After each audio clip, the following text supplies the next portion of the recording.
संस्थापक यांनी शून्यातनं शेतकऱ्यांसाठी हा कारखाना उभा केला ते आदरणीय कैलासवासी निवृत्ती शेतकर यांच्या पुण्यतिथीनिमित्त तुम्ही मला बोलवलं आणि मला त्यांच्या चरणी नतमस्तक व्हायची संधी दिली त्याबद्दल मी आयोजकांचे आभार मानतो.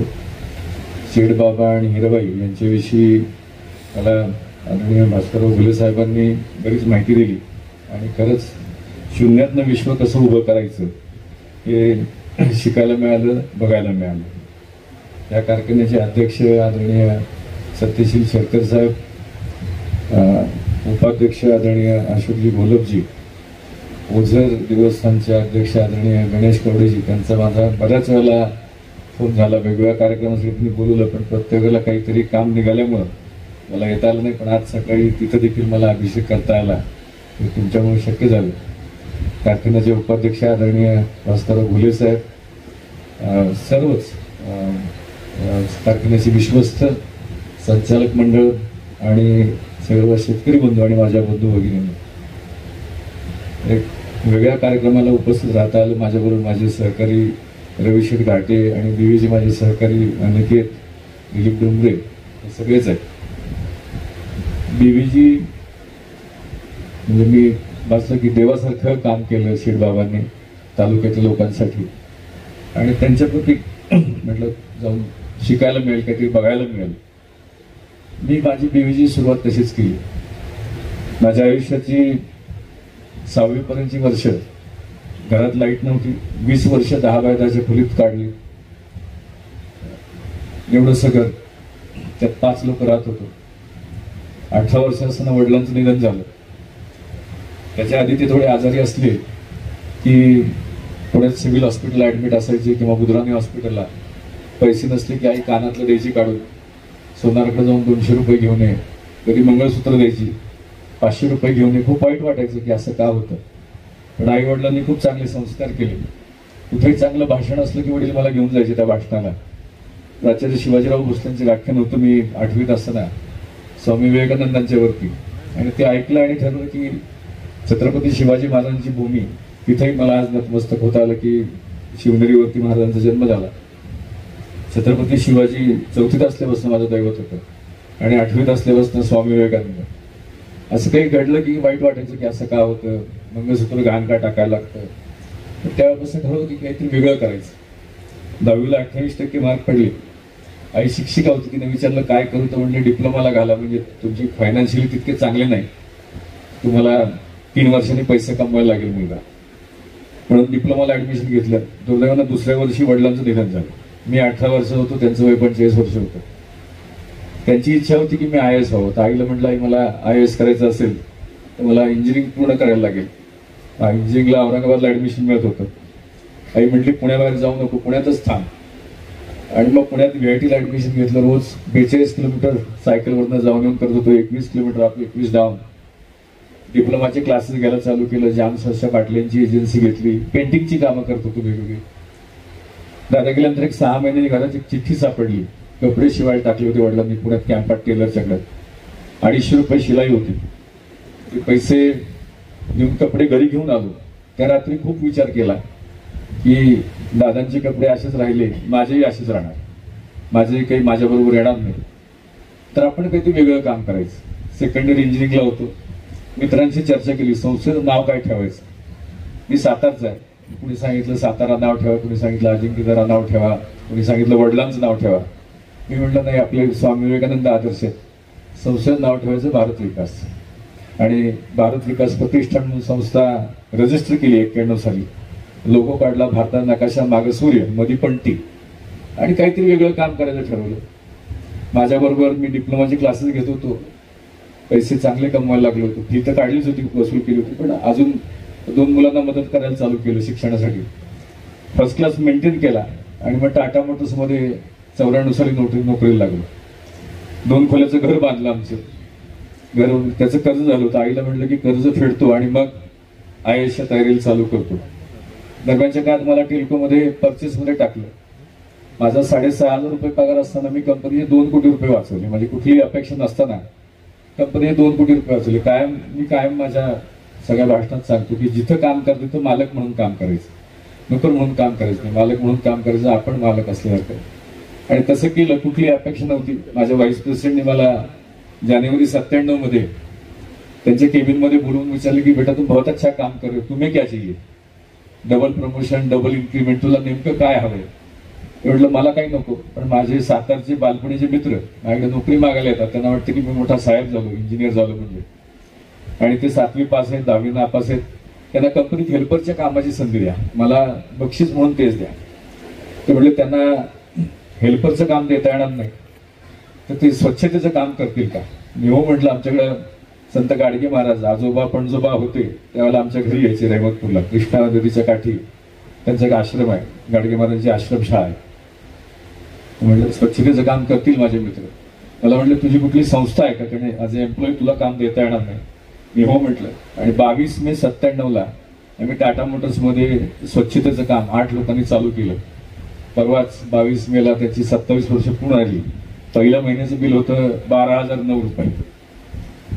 मग त्याच्यामध्ये गुणवत्ता कशी वाढेल, क्वालिटी कशी वाढेल याच्यावरती काम चालू केलं. यंत्राच्या सहाय्याने स्वच्छता, high pressure jet machine, scrubbing drying machines अशी मशीन घ्यायला चालू केलं. मग दुसऱ्या वर्षी 30 लाख टर्न झालं. 99 साली लग्न झालं. वैशालीचे वडील टाटा मोटर्समध्ये कामगार होते. वैशाली MCOM, MMS, ICW बरंच शिकली आहे. 25 नोव्हेंबरला लग्न झालं. लग्नानंतर 1 महिन्यात तिला मी म्हटलं की मला नोकरी सोडायची, व्यवसाय करायचा आहे.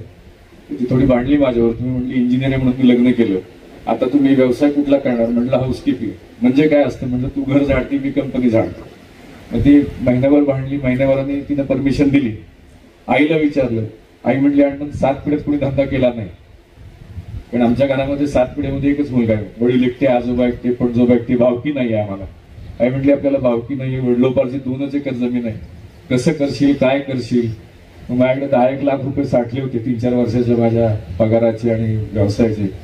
आमच्या गावी कृष्णा नदी आहे. कृष्णा नदीची कधी 7 एकर जमीन विकत घेतली आणि सुमो गाडी घेतली. आईला नेऊन दाखवलं मे 2000 साली. आई म्हणली ठीक आहे, आता तू काही नाही केलं तर शेती तर चांगली करशील. मग नोव्हेंबर 2000ला मी राजीनामा दिला आणि 2001 सालापासून पूर्ण वेळ काम चालू केलं. छत्रपतींचा आदर्श घेऊन म्हटलं पुण्याबाहेर काम चालू करू म्हणून बेंगलोरला शाखा काढली. पुण्याबाहेर कुणी ओळखत नव्हतं, कन्नड येत नव्हतं. मग तिथल्या लोकांना म्हटलं कन्नड येत नाही तेवढं कसं सांगायचं, तेवढं मला सांगा.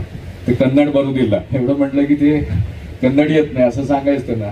आणि तिथं काम चालू केलं. महिन्यातले 20-25 मी बेंगलोरला राहत होतो.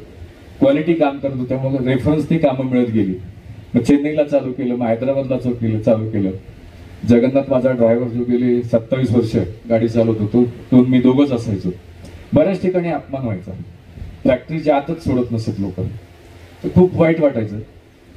तर स्वामी विवेकानंदांचं एक पुस्तक आहे मन आणि त्याची शक्ती. ते MD साहेब तुम्ही तुमच्या सगळ्या संचालक मंडळाने वाचा. 5 रुपयाला होता आता 7 रुपये किंमत झाली आहे. सगळी ताकद तुमच्या मनात आहे. तुम्ही जसं ठरवता तशा गोष्टी घडतात. अशी माझ्या जीवनात हजारो अनुभव, हजारो. तर मी विचार करायचो की दिल्लीला पार्लमेंट आहे, कुणीतरी स्वच्छ करत असेल, असं काम जर आपल्याला मिळालं तर लोक रिस्पेक्ट करतात. आणि सांगायला मित्रांनो अभिमान वाटतो की हा विचार माझा 1.5 वर्षात पूर्णत्वाला गेला. 1 मार्च 2003ला आम्हाला पार्लमेंटचं स्वच्छतेचं काम मिळालं. 6 महिन्यासाठी मिळालं. ते गेले 21 वर्ष सलग चालू आहे. आता 500 लोक पार्लमेंटचं सगळं देखभालीचं काम करतात. संपूर्ण पार्लमेंटचं, नवीन पार्लमेंटचं काम देखील BVGकडे. अतिशय पार्लमेंट ते जे आहे लाल दगड होता, काळा पडला होता. माझ्या सगळ्या टीमने अख्खं पार्लमेंट धुवून घेतलं, वरपासून खालपर्यंत धुवून घेतलं. काळी फरशी, लाल दगड काळा पडला होता, तो लाल दिसायला लागला. आदरणीय पंतप्रधानांच्या घरचे जे लोक होते त्यांनी विचारलं की प्राईम मिनिस्टरच्या घरी ही कंपनी काम करेल का. आणि त्यानंतर 3 महिन्यांनी आम्हाला आदरणीय पंतप्रधानांच्या घरचं काम मिळालं. ते देखील गेली 20 वर्ष चालू आहे. त्यानंतर आदरणीय पंतप्रधानांच्या ऑफिसचं काम मिळालं. मग राष्ट्रपती भवनचं काम मिळालं. मग सुप्रीम कोर्टचं काम मिळालं. सांगायला मी म्हणे ही सगळी कामं आजताला आहेत. एकही दिवसाचा खंड न पडता BVG चालू आहे. तसंच टाटा मोटर्सचे सगळे प्लांट भारतातले एक एक करत मिळत गेले. मग Volkswagen, Fiat, Hyundai, Mahindra, ITC, Hindustan Unilever असे भारतातल्या जवळपास 1500 ठिकाणी आम्ही काम करतो. आणि 8 लोकांनी सुरू झालेला प्रवास आज 82,000 लोकांच्या पर्यंत पोहोचला. मंदिरांचं काम अनेक ठिकाणी आम्ही करतो. शिर्डी साईबाबा मंदिराचं काम 2001 सालापासून BVGकडे आहे. बाबांचे पुजारी देखील बीवीच्या रोलवरती आहेत. जवळपास 36 पुजारी जे बाबांची आरती करतात ते बीवीच्या रोलवरती आहेत. मुंबईला सिद्धिविनायक मंदिराचं काम बीवीजीकडे आहे, रांजणगाव मंदिराचं काम आमच्याकडे आहे, तुळजापूर मंदिराचं काम बीवीजीकडे आहे, पंढरपूर आम्ही करतो, सोमनाथचं काम बीवीजीकडे आहे, द्वारकेचं काम बीवीजीकडे आहे, वृंदावन आमच्याकडे आहे, आणि आता राम मंदिरचं काम देखील बीवीजीकडे. राम मंदिर सगळं काम बीवीजीकडे. आता ओतूरची विनंती केली आहे, आता होईल. अनेक साखर कारखान्यांचं पण आहे बरं का, विग्नरचं नाही आहे, पण साखर कारखान्यांचं देखील काम बीवीजीकडे आहे. त्यानंतर महाराष्ट्रात 108ची अँब्युलन्स सेवा, जी तुम्ही इथं देखील अँब्युलन्स आहे, ते 2014 साली आम्ही राज्यात चालू केलं. राज्य सरकारच्या वतीनं आम्ही ते काम करतो, पण त्यात देखील थोडी वेगळी गुणवत्ता आणली. त्याच्यामध्ये बाकीच्या राज्यांमध्ये पॅरामेडिक असतो, 12वी झालेला मुलगा असतो, त्याचा 30 दिवसाचा कोर्स असतो, त्याला फक्त बँडेज कसं बांधायचं शिकवतात. तत्कालीन सकिटनं मी म्हटलं की सर बँडेज बांधून जीव वाचत नाही, त्याला इंजेक्शन द्यायला लागतं, औषधं द्यायला लागतात, आणि त्यांनी ती कल्पना मान्य केली. आणि जगातली पहिली डॉक्टर असलेली अँब्युलन्स सेवा राज्य सरकारच्या वतीनं बीवीजी महाराष्ट्रात चालवते. आतापर्यंत 1 कोटी लोकांना मदत झाली आहे, जवळपास 20 लाख लोकांचा जीव वाचलाय, 40,000 बाळंतपणं अँब्युलन्समध्ये झाली आहेत. असंच काम आम्ही जम्मू काश्मीरमध्ये देखील करतो. त्यानंतर मध्य प्रदेशमध्ये पोलिसांच्या 1,000 गाड्या बीवीच्या मालकीच्या आहेत, तिथे 1,80,00,000 लोकांना मदत झाली. असं सगळं चांगलं चाललं होतं. 2012 साली वैशालीने घर बांधलं पुण्यामध्ये, बाणेरला घर बांधलं, ते 6,000 फुटाचं घर बांधलं, 6 बेडरूमचं घर बांधलं. तेव्हा 40 वर्ष होतो.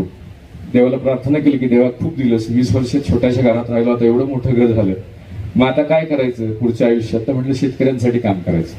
मग शेतकऱ्यांचे प्रश्न काय आहेत? गावी गेलो, 100 लोकांना भेटलो, खर्च वाढलेत, रोजगारी मिळत नाही, कामगार मिळत नाही, विषारी औषधांच्या वापराने कॅन्सर सारखे आजार होत आहेत. मग वेगवेगळ्या सायंटिस्ट लोकांना भेटायला चालू केलं, आणि सांगायला अभिमान वाटतो की असं कृषी तंत्रज्ञान बीवीजीने डेव्हलप केलंय. मगाशी घुले साहेबांची चर्चा केली की कुठलंही पीक कुठेही द्या, एका सीझन मध्ये मिनिमम 30% आम्ही वाढ करून दाखवतो. एका सीझन मध्ये 30% मिनिमम, झालं गेलं तर 300% देखील होते. याच्यामध्ये तुमच्याकडं जवळपास 10,000 हेक्टरवरती ऊस येतो, म्हणजे 25-30 हजार एकरचा ऊस तुमच्याकडे येतो, पण ऍव्हरेज टनेज जे पर एकर ते 40-42 टन आहे. चेअरमन साहेब तुम्हाला कमिटमेंट देतो, मी घुले साहेबांना म्हटलं तुम्ही 100 शेतकरी निवडा किंवा 200 निवडा, 500 निवडा, त्याचे 2 एकर क्षेत्र असलं पाहिजे. आपण इथं शेतकरी सगळेच असतील ना, मी इथे पत्रकार मित्रांना पण विनंती करेन किंवा फोटोग्राफरना, फक्त एक फोटो काढायचा माझ्यासाठी इथे कोपऱ्यात येऊन. कुठे गेले कॅमेरामॅन वगैरे? एक फोटो काढा फक्त, की शेतकरी किती आहेत म्हणलं की हात वर करतील लोक. शेतकरी किती लोक आहेत बघा, सगळ्यांचे हात वर झाले. आता त्याचा फोटो घ्या, फोटो काढू दिला ना. आता हे तिथल्या किती लोकांनी त्यांच्या शेतातली माती तपासली, मातीचे 16 घटक तपासलेत. हे बघा 1 2 3 4 5 6 12-13 लोकांनी तपासलेत. आणि पाणी किती लोकांनी तपासले? पाणी 5 लोकांनी तपासले. 100% शेतकरी आहेत. माती तपासली 10-12 लोकांनी, पाणी तपासली 5 लोकांनी. ही अडचण आहे शेतीची अडचण साहेब. 16 घटक मातीचे तपासले लागतात, 16 घटक. मी आता विचारलं, शेती अधिकारी होते माझ्यावर मगाशी, त्यांना म्हटलं तुम्ही काय तपासतो? म्हणले आम्ही NPK तपासतो. एखादी बिल्डिंग बांधायची असेल आणि तिला 10 विटा लागत असतील, 10 सिमेंटची पोती लागत असतील, 10 टाईल्स लागत असतील, सगळे 10 गोष्टी लागत असतील, आणि एखादी गोष्ट जर 6 असेल तर बिल्डिंग 6च मजली होती, पूर्ण होत नाही. तसं हे मातीचं आहे. तुम्हाला काही आजार झाला तुम्ही डॉक्टरकडे जाता, डॉक्टर पहिला सांगतो व्हिटॅमिन B12 बघा, D3 बघा, मग तुमची औषधं ठरतात. मातीचं तसंच आहे. तुम्ही मातीचे 16 घटक तपासणं गरजेचं आहे, ते तपासा. आणि मग आम्ही तुम्हाला पाण्याचं pH, इथं क्षारयुक्त पाणी आहे बऱ्याच ठिकाणी, बोरवेलचं पाणी आहे, पाण्याचा pH जे क्षार आहे ते 2000, 3000, जिथे जास्त बोर खाली तिथे 4000 वर गेले. आमच्याकडे मशीन आम्ही बनवलंय, मी ऑस्ट्रेलियातनं मशीन मागून त्याची कॉपी केली आहे. ते 6 लाखाची मशीन आम्ही 30,000 बनवले. 3000 TDS जरी असेल पाण्याचा तर ते नॉर्मल होतं लगेच. तुम्हाला तुमच्या समोर नाही, मी कुठली गोष्ट अशी हवेत कधी सांगत नाही. मी स्वतः प्रयत्न अनुभव घेतल्याशिवाय कधी बोलत नाही. म्हणजे सोयाबीनचं उत्पन्न नॉर्मली 6 ते 8 क्विंटल येतं. माझ्या शेतात मी 20 क्विंटल काढलेलं आहे. मगाशी मी सांगितलं बाबर नावाचे आमचे शेतकरी आहेत भुईंज गावचे, त्यांचा सुरूचा ऊस 87 टन गेला. त्यांनी खोडव्याला माझी औषधं वापरली. खोडवा नॉर्मली 60-65 टन 70 टन अपेक्षित असताना तो 123 टन निघाला. दोन्हीचे रिपोर्ट आहेत. आणि तो 123 टन निघाला, नुसता निघाला नाही तर इतका मोठा चांगला निघाला की बियाण्यालाच ऊस गेला, 4 लाख रुपये त्याला जागेवर मिळाले. तर आपल्याला असं इथं शेतकऱ्यांच्या बाबतीत खूप चांगलं काम करता येईल. चेअरमन साहेब, तुम्ही जर तुमच्या गावातले जे चांगले शेतकरी काढले, ज्यांना गाव मानतं की ह्याचं चांगलं झालं तर त्याला फॉलो करतील, असे शेतकरी काढले, तर आपण 3 ते 4 वर्षामध्ये तुमच्या ह्याच क्षेत्रामध्ये 20 लाख टनावर जाऊ शकतो. तर तुमची कॅपॅसिटी 5,000 टनाची आहे, ती 10,000 टनाला जाऊ शकते. आणि ऊसाचा ट्रान्सपोर्ट खर्च पण कमी होऊ शकतो. मी इथं तुमच्याकडे तसा ऊस चांगला आहे, पण बाकीच्या ठिकाणी लांबून ऊस आणायला लागतो, 200-200 किलोमीटर आणायला लागतो, ट्रान्सपोर्ट कॉस्टवरतीच कारखाना घायला येतो. तर अशा ठिकाणी आपल्याला गावागावात उत्पन्न वाढवता येईल. भाकड गाई म्हशींच्या वरती मी काम चालू केलं. तुम्ही कुठलेही गाई म्हशीचे जिथं असतात, 20% गाई म्हशी या भाकड आहेत प्रत्येक गावामध्ये. 10 असतील तर 2 माझावर येत नाहीत, माझावर जर प्रेग्नंट होत नाहीत, उलटतात पलटतात. अशा 10 गाई मला द्या तुम्ही, ज्या 2-2 वर्ष प्रेग्नंट झालेलं नाहीये. 2-2 वर्ष म्हणजे रोजचा 250 रुपये त्या गाईचा खर्च झालेला आहे. महिन्याचा 7-8 हजार, वर्षाचा 1 लाख, 2 वर्षात 2 लाख रुपये खर्च झालेला आहे. अशा 10 गाई द्या, 1 रुपया ऍडव्हान्स देऊ नका. आता मी सुनील शेळकेंच्या मावळ तालुक्यात काम चालू केलं, तिथं 1200 भाकड जनावर आहेत. आम्ही त्यांना सांगितलं की 10 पैकी 6 आम्ही कन्वर्ट करून देऊ, 3 महिन्यामध्ये 10 पैकी 6 कन्वर्ट करून देऊ, आणि खर्च मॅक्सिमम 1500 1000 रुपयातच काम होतं. आमचे डोंगरे साहेब जे काम करतात बीओजी मध्ये, ते तुमच्याच तालुक्यातले, तुमच्या तालुक्यातले देखील काही शेतकरी आमच्या बरोबर काम करतात. मला आता आमच्या अनिकेत इंग्लिश पाठवली, रामदास शेठ चव्हाण म्हणून आहेत पारगावचे, विकास चव्हाण आहेत पारगावचे, शबुराव शिंदे बनकर पाठा, योगेश पोखरकर, सुभाष थुर्वे, ही सगळी मंडळी आहेत, ती वापरतात. चुकलं काय माझं याच्यामध्ये, माझ्याकडे मार्केटिंग करायला किंवा ब्रँडिंग करायला खूप मोठे पैसे नव्हते. मी महाराष्ट्रात 300च्या वर सभा घेतल्या. माझं पेस्टिसाइड आहे, मी पिऊन दाखवतो. तुम्ही कुठलाही पेस्टिसाइड बघा, कुठल्याही कंपनीचा मालक पिऊन नाही दाखवणार, मी पिऊन दाखवतो पाण्यात टाकून, आणि तेच पाणी किडीच्या वरती मारलं तर 10 मिनिटांमध्ये कीड मरते, 11 मिनिट लागत नाही. 70% पेस्टिसाइडचा खर्च तुमचा कमी होऊ शकतो. इथं भाजीपाल्याचे उत्पादक खूप मोठे आहेत.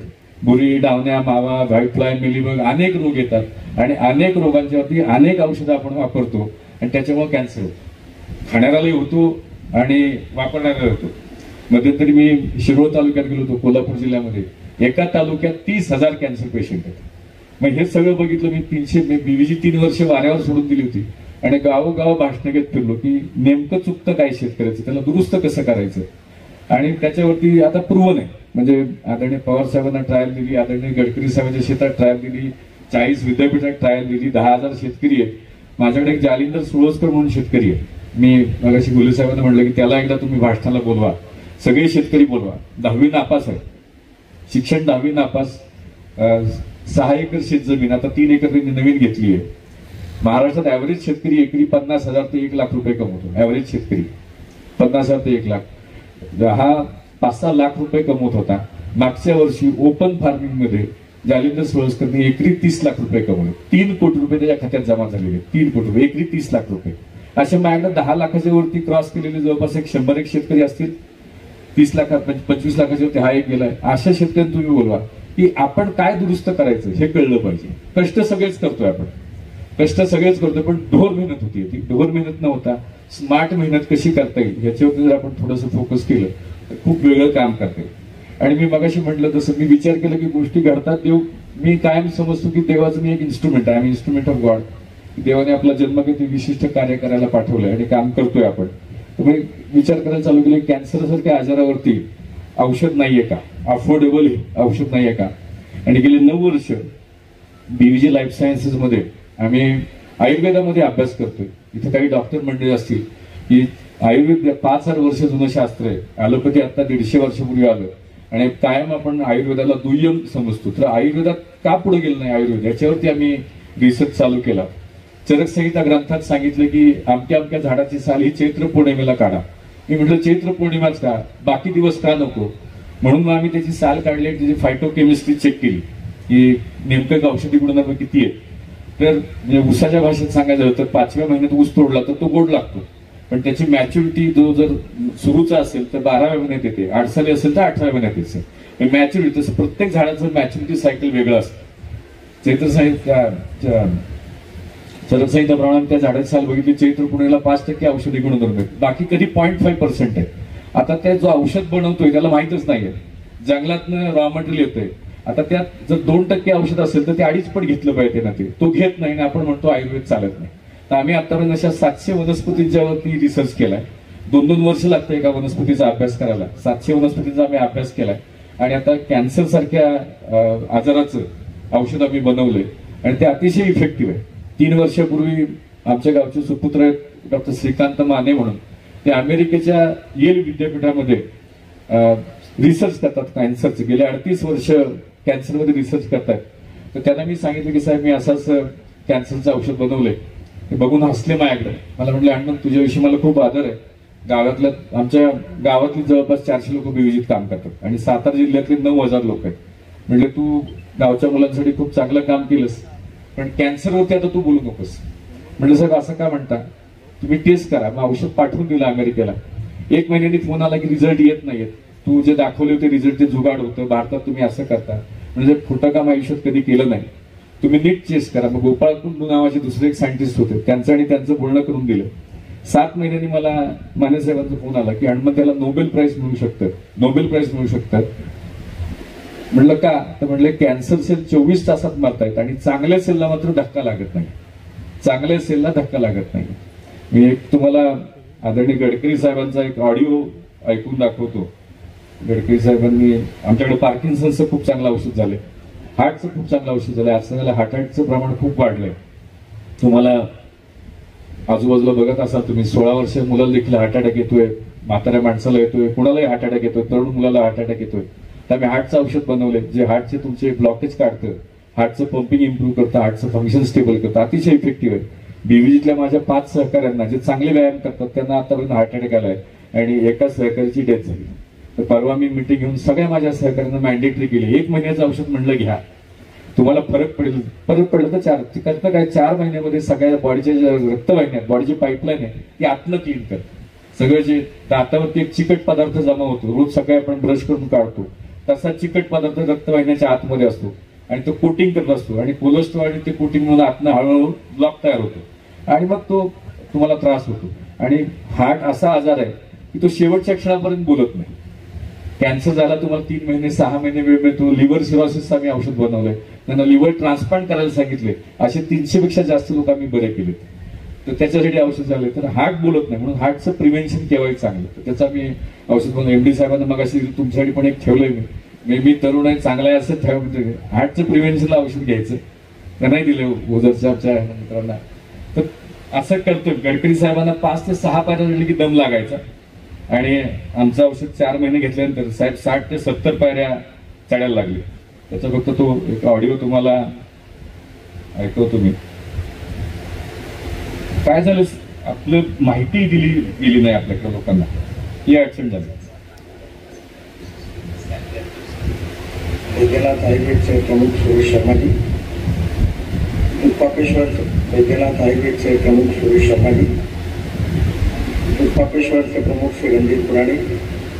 संशोधन आणि रिसर्च याच्यामध्ये खरोखर खऱ्या अर्थाने खूप चांगलं काम आपण सगळेजण करतात, पण त्याचं प्रेझेंटेशन पण केलं पाहिजे. आता विशेषतः पार्किन्सनवर माझे मित्र गायकवाड, हनुमंतराव गायकवाड म्हणून पुण्यात आहेत, त्यांनी मध्ये मला काही औषधं दाखवली. त्या पार्किन्सनवर आणि लिव्हर सिरोसिसवर त्यांच्याकडे औषध, त्यांनी बरेच औषधावर रिसर्च करायला प्रयत्न केला. त्यांनी सांगितलं की याच्यावर यश मध्ये नाही का, मला लॅपटॉपवर 50 लोकांची मुलाखत टाकली आणि त्याच्यावर पार्किन्सनवर कसा उपाय झाला, कसा झाला तो दाखवला. हे बघितल्यानंतर मी अनेक लोकांना ती औषधं सुचवली. आपल्या इथे डॉक्टर श्रीकांत जिचकार म्हणून माझे मित्र होते, मंत्री होते, त्यांचे प्रायव्हेट सेक्रेटरी मोहिते म्हणून ते जवळ राहतात. त्यांना पार्किन्सन तर बऱ्याच उभे औषध होतं, पण जेव्हा औषधाचा प्रयोग केला तर कालच मला त्यांच्या मुलाखतीवर बोलणं झालं की आता बोलण्यात पण सुधार झाला, चालण्यात पण सुधार झाला आणि परिणाम मिळाला, कारण आयुर्वेदिक औषध जे दिलं त्याचा परिणाम चांगला होता. एक सामान्य शिक्षिकेच्या पोटी प्राप्त झाला आणि त्या सामान्य परिस्थितीमधून त्यांनी आपल्या जीवनात असामान्य काम केलं. त्यांनी आयुर्वेदाच्या क्षेत्रात काम केलं, कोविडच्या काळात त्यांनी चांगली औषधं शोधली आणि त्याच्यामुळे अनेक रोगावर, असाध्य रोगावर त्याच्यावर उपाय झाला. पार्किन्सन असेल, कॅन्सर असेल, माझ्या याच्यावर अनेक लोकांनी पाठवली. एक विशेषतः पार्किन्सनच्या बाबतीत कॅन्सर त्याच्या औषधी चांगली उपचार, त्याच्याबरोबर अशा पद्धतीचा मुलगा पोटाला दिवस खरं म्हणजे त्यांनी सगळीकडनं तो वापस आला, लंडनमध्ये राहत होता. जवळपास त्याची परिस्थिती होती की आपण तो आला आणि मग अशा निराशेच्या त्यालाही पण केलंच नाही. आणि उत्तम इंटरव्ह्यू तुझं शिक्षण उत्तम उदाहरण म्हणजे आणि एकंदरीतच त्यांची औषधं खूप चांगली आहे, त्याच्यात रिसर्च आहे. आपण तुम्ही मानवमध्ये पण विशेषतः हार्ट तर याच्याबरोबर त्याचं औषध बघितलं तिथं मला कम्प्लीट व्यवस्थित शिमा चौकाला मला म्हणून त्या औषधाचे त्यांच्या औषध चांगली उपयोगतात आणि त्याचं कारण ते रिसर्च आणि आउटकम प्राप्त करतात आणि समाज आणि देशापासून चिकटी म्हणतात नक्कीच एक चांगला आदर्श तो समजून वागवायला माहिती आणि केवळ बोललं पाहिजे ते शिकून काही नाही. आई प्राथमिक शिक्षिका गडकरी साहेबांनी मला खूप मोठ्या अभिनेत्याला कॅन्सर झाला होता, 4 स्टेज लंग कॅन्सर होता. आता त्यांनी परवाच व्हिडिओ पाठवलाय.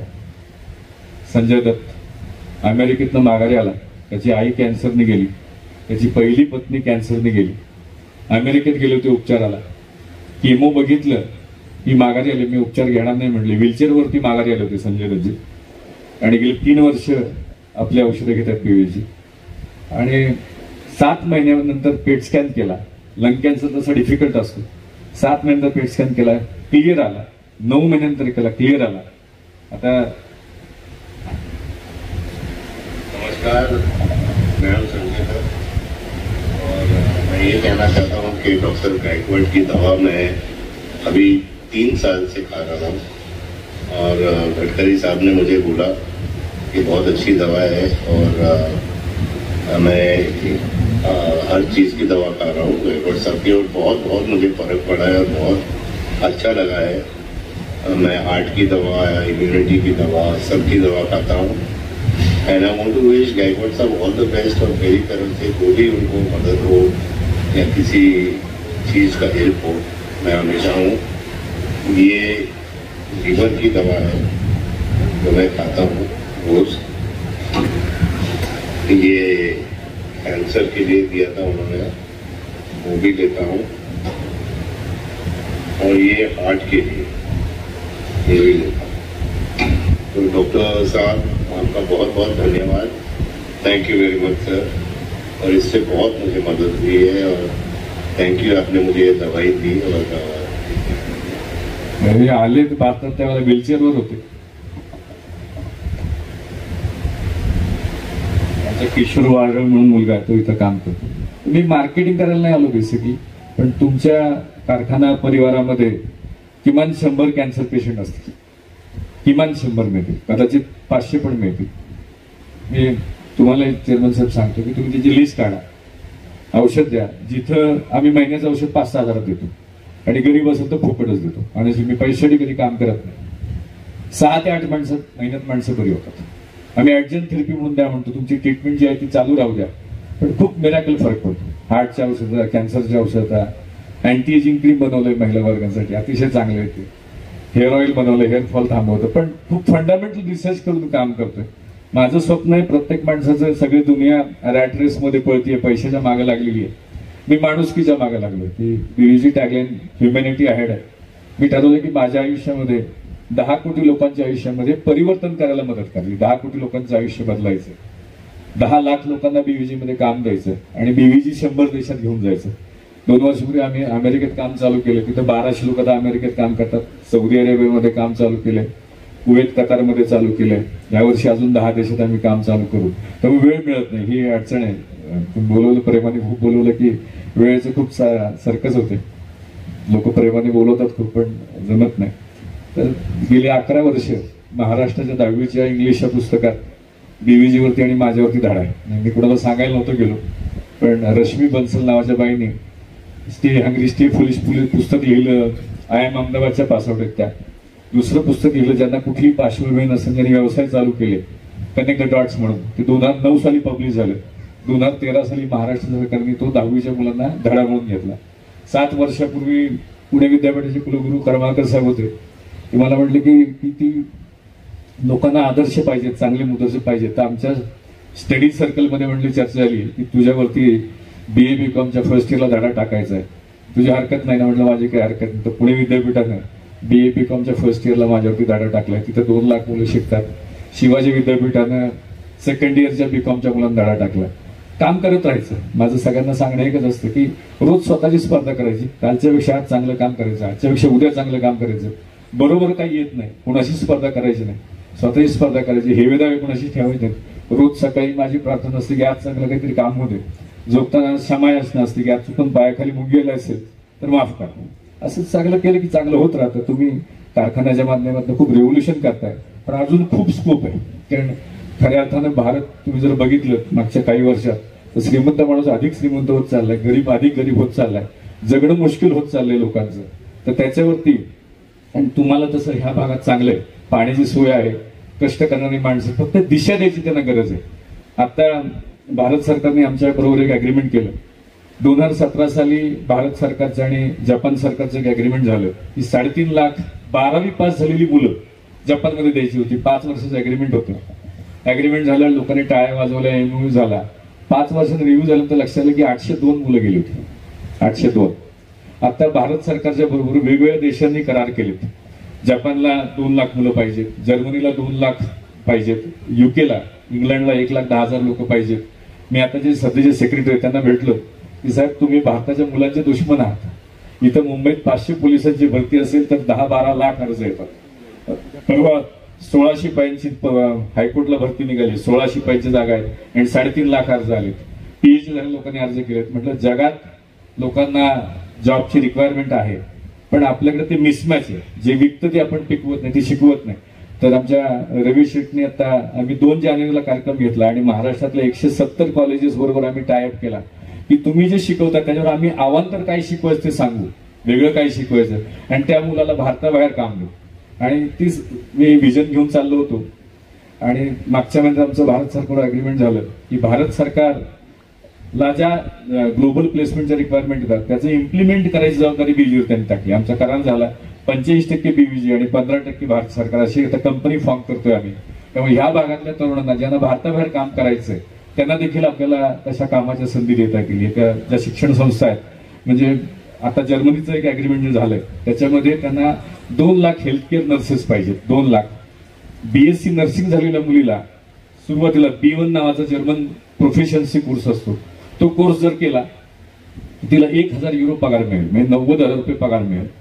आणि तिनं 6 महिन्यात B2 प्रोफेशन्सी करायची, म्हणजे जर्मन बोलायची लेवल वाढवायची. ती वाढली की तिला 3,500 युरो पगार मिळेल, जवळपास 3 लाख रुपये पगार मिळेल. खाण्या राहण्याचा खर्च ती संस्था करेल.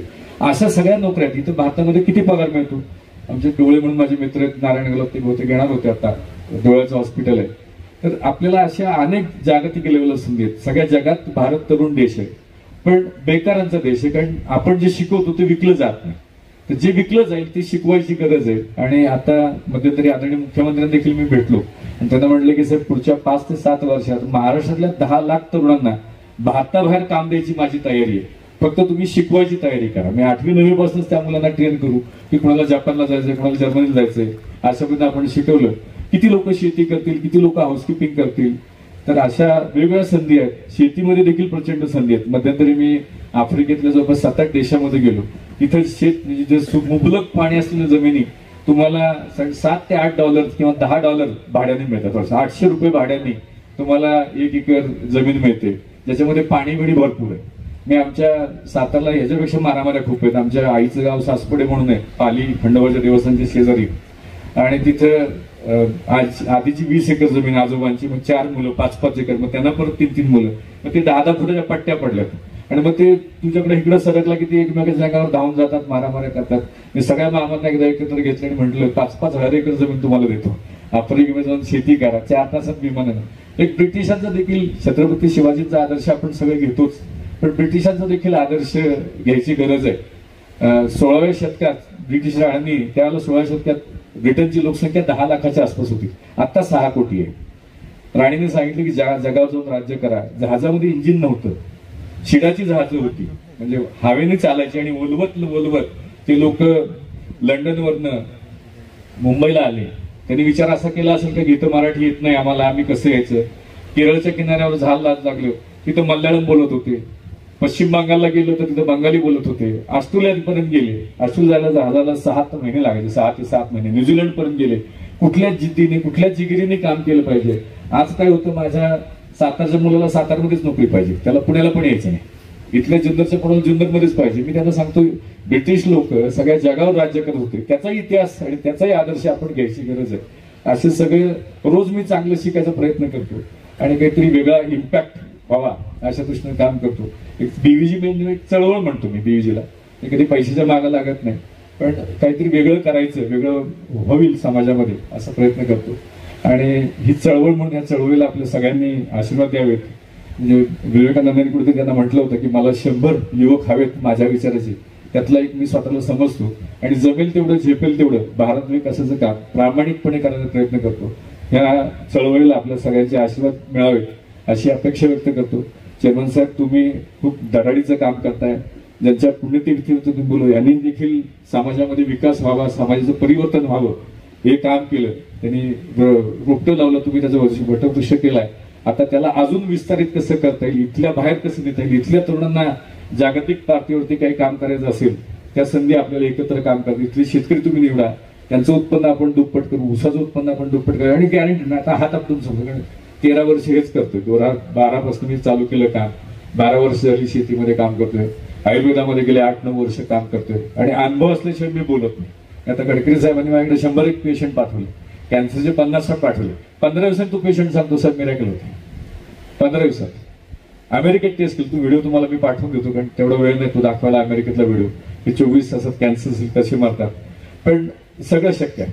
आणि आज इथं तुम्ही बोलवलं, छत्रपतींच्या पावनभूमीमध्ये येता आलं, विघ्नेश्वराचं दर्शन घेता आलं आणि ज्यांनी इथं वटवृक्ष लावला त्यांचे आशीर्वाद दर्शन घेता आलं. त्याबद्दल मी तुमच्या सगळ्यांचा कृतज्ञ आहे, ऋणी आहे. एवढं बोलतो आणि थांबतो. धन्यवाद.